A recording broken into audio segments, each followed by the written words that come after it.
अस्सलाम वालेकुम दोस्तों। क्लास में भी और यूट्यूब के नीचे कमेंट्स के अंदर भी और फेसबुक के ऊपर भी बहुत सारे लोग जो है ना क्वेश्चन करते हैं, सर वेंडर से डील कर रहे हैं, प्राइसेस कम नहीं हो रही है, प्राइसेस कम कैसे करवाएं। अच्छा, उससे पहली बात तो ये है कि ये बात याद रखिएगा कि जो प्राइसेस हैं वो डेफिनेटली हमारे कंट्रोल में नहीं है। मैं अक्सर क्लास में भी बार बार इस बात पर जोर देता हूँ कि प्राइसेस हमारे कंट्रोल में नहीं है। हमने अच्छे तरीके से निगोशिएट करना है, अच्छे अंदाज से बातचीत करनी है, ये चीज़ हमारे कंट्रोल में है। अब अगला जो बंदा है, जो वेंडर है, वो प्राइस कम करता है नहीं करता, वो उसका अपना मैटर है, उसका एक माइंडसेट है। जिस तरह मेरी मेरी वेबसाइट है, उसका उसकी जो ट्रैफिक है वो 100 है और डीआर उसका 18 है। मैं 40 पाउंड से नीचे या $40 से नीचे मैं ₹1 कम नहीं करता उससे कि मैं इतने में ही गेस्ट को सेल करूंगा। बेबा जितनी भी इंक्वायरीज आती है मैं उसको इग्नोर कर देता हूँ, रिजेक्ट कर देता हूँ आर्टिकल्स को, लेकिन मैं पैसे कम नहीं करता क्योंकि मुझे पता है कि मेरी उस पर 1.5 साल की मेहनत हुई है और एएचआरएफ्स इतनी ट्रैफिक शो कर रहे हैं। एक्चुअली मेरी साइट अच्छी है ज्यादा, तो लिहाजा हम एडमंस को मजबूर नहीं कर सकते प्राइस कम करने पे। हाँ, हम एक चीज कर सकते हैं, वो एक चीज क्या है, वो ABC लिंक एक्सचेंज है। इसकी केस स्टडी मैं भी कल ही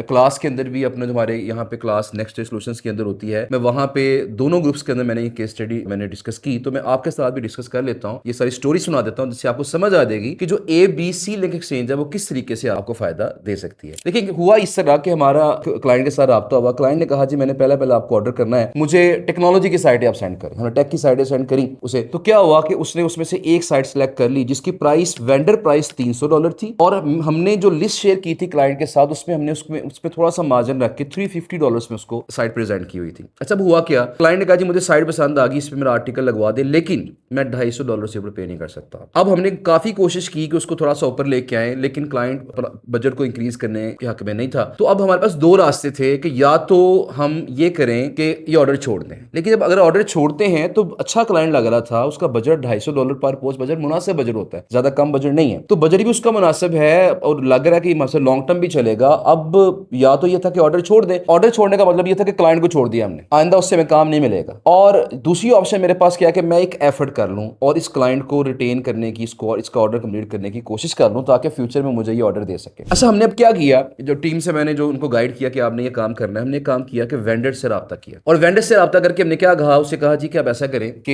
ये हमारा आर्टिकल ऐसे पब्लिश कर दें, लेकिन अनफॉर्चुनेटली इस आर्टिकल के बदले में आपको पे नहीं कर सकते, लेकिन हम एक ऐसी साइट के ऊपर आपका आर्टिकल पब्लिश करवा सकते हैं जिसपे आपने अभी तक आर्टिकल पब्लिश नहीं करवाया, और ये अपॉर्चुनिटी आपके पास अवेलेबल है अभी भी, और वो साइट भी बहुत अच्छी है। अब जो साइट थी वो कौन सी थी, वो टेक बुलियन साइट थी जिसका ऑथर अकाउंट मार्केट में अवेलेबल है। अब वो साइट हमें 4-5 हजार रुपए में आजकल मिल जाती है ऑथर से। अब 5,000 रुपए की फर्ज करें वो साइट है, तो हमने उसका जो DAR है वो 80+ है, ट्रैफिक उसकी उस वक्त 1 लाख से ऊपर थी। तो हमने उसे क्या कहा, हमने उसे कहा जी कि ये साइट है, इसको चेक कर लें, इस पे आपने अभी तक आज तक आप कभी भी गेस्ट पोस्टिंग नहीं करवाई, इसके ऊपर आपने यूनिक साइट आपके लिए, तो आपको फायदा मिलेगा इस पे आर्टिकल पब्लिश करवाने का। तो वो एडमन जो था वो राजी हो गया। अच्छा, ये जो सवाल है, हमें किस तरह पता चलेगा कि अगला जो वेंडर है उसने किन किन साइटों पे गेस्ट पोस्ट लगवाई हुई है। मैं वैसे प्रैक्टिकली भी करके आपको दिखा दूंगा किसी लेक्चर के अंदर, लेकिन फिलहाल वर्बली जरा ये चीज सुन लीजिएगा। आपने जस्ट एक काम करना है, उस साइट को SEM रश में डालना है, पेड वाले में या Ahrefs के अंदर डालना है, और उसके रेफरिंग डेटाबेस निकाल लेने हैं। मतलब वेंडर साइट को डालने SEM रश के अंदर या Ahrefs के अंदर, और उसके रेफरिंग डेटाबेस निकालने। रेफरिंग डेटाबेस से मुराद वो साइटें हैं जिन पे वो गेस्ट पोस्ट लगवा चुका है। हमने चेक करना है सर्च करके कि क्या टेक बुलियन उसकी रेफरिंग डोमेन्स के अंदर आ रही है कि नहीं आ रही। अगर आ रही है तो इसका मतलब यह है कि वो उस पे ऑलरेडी गेस्ट पोस्ट लगवा चुका है, और अगर नहीं आ रही तो इसका मतलब क्या है कि उस पे उसने ऑलरेडी गेस्ट पोस्ट नहीं लगवाई। तो हमने उससे जब ये सारी रिसर्च करने के बाद उससे साइट पिच की, वो एग्री कर गया,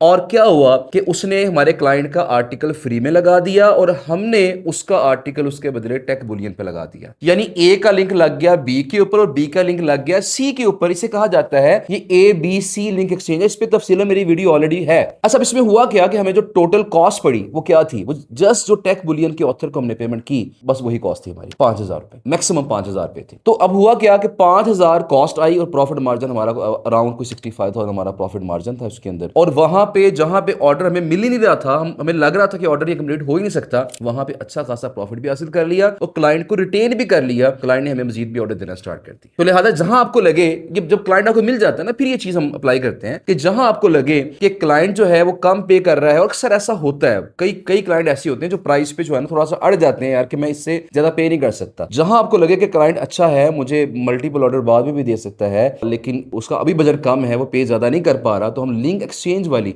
जो एबीसी लिंक एक्सचेंज वाली जो ऑफर है वो उसे कर सकते हैं। इससे हमारी कॉस्ट भी इंशाल्लाह कट हो जाएगी और हमें अच्छा फायदा उससे मिल सकेगा। तो ये जो टेक्निक है, जहां पे आपको लगेगा ना कि साइटें महंगी हैं, वहां पे इसको अप्लाई किया जा सकता है। लेकिन ये बात याद रखिएगा कि वेंडर जस्ट उन्हीं साइटों पे मानता है अक्सर जिन साइटों पे उसने ऑलरेडी गेस्ट पोस्ट नहीं लगवाई। लिहाजा हमने रेफरिंग डोमेन्स चेक करके, प्रॉपर रिसर्च करके, फिर उसे 2 3 4 साइटें उसे ऑफर करनी है कि इनमें से तुम जिस पे कहोगे तुम्हारा आर्टिकल मैं लगा दूंगा, तो लेकिन तुम मेरा आर्टिकल ये वाला फ्री लगा के दो। उससे इंशाल्लाह हमारा काम जो है काफी हद तक आसान हो जाएगा। उम्मीद है कि ये जो एग्जांपल है, जो केस स्टडी थी लिंक एक्सचेंज वाली, आपके काम आई होगी।